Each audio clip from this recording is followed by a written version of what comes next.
گبر شیر کا حکم چلتا تھا کیونکہ وہ جنگل کا بادشاہ تھا۔ جناب شیر کی طرف سے ایک حکم نامہ آ گیا تھا، ہر کوئی ہفتے میں بس ایک بار شکار کر سکے گا، باقی تمام دن اسی شکار پر گزارا کرو یا پھر گھاس، فروٹ اور سبزیاں کھاؤ۔ اور ساتھ میں سخت قسم کی تنبیہ بھی آ گئی تھی کہ جو کوئی اس قانون کی خلاف ورزی کرے گا اسے کڑی سزا ملے گی۔ سب نے مرتے کیا نہ کرتے اس قانون پر عمل کرنا شروع کر دیا تھا، مگر بلی جو کہ شیر کی خالہ ہے اسے یہ قانون ایک آنکھ نہ بھایا تھا۔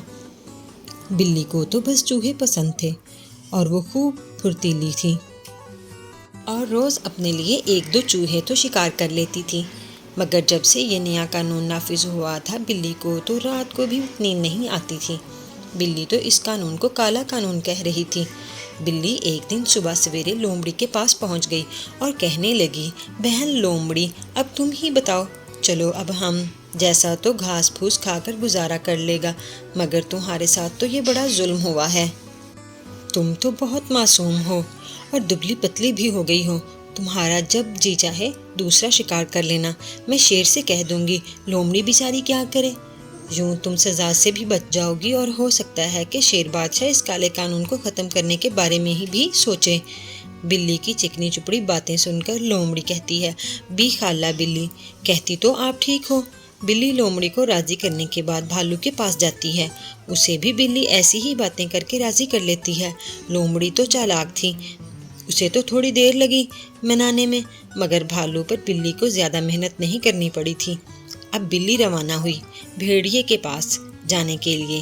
پہلے تو بلی نے دور رک کر بھیڑیے کا موڈ دیکھا کہ کہیں بھیڑیا غصے میں تو نہیں ہے۔ جب اسے لگا کہ اب بھیڑیا اچھے موڈ میں ہے تو وہ جھٹ سے بھیڑیے کے پاس پہنچ گئی۔ بھائی بھیڑیے کیسے ہو؟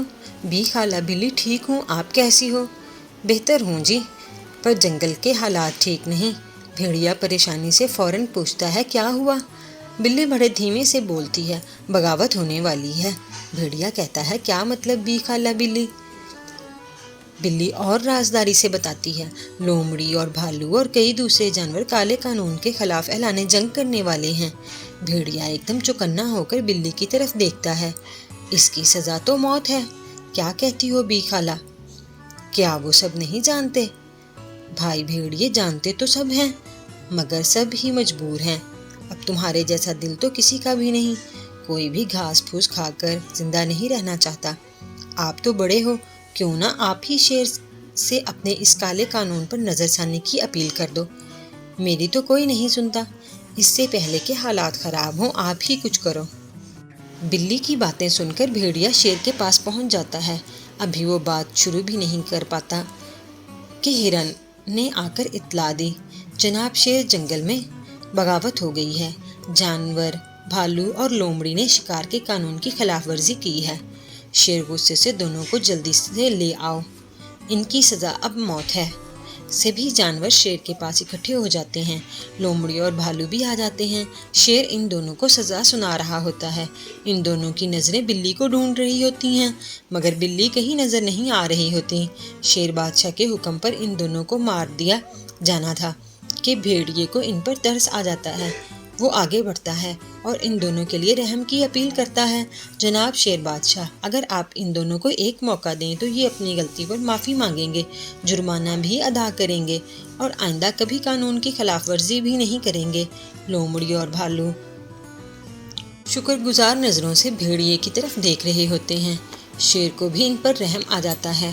شیر انہیں جرمانہ ادا کر کے سزا سے بچنے کا کہتا ہے۔ وہ اللہ کا شکر ادا کرتے ہیں اور وہ دونوں سوچ رہے ہوتے ہیں کہ آئندہ کسی کی باتوں میں آ کر کبھی قانون کی خلاف ورزی نہیں کریں گے۔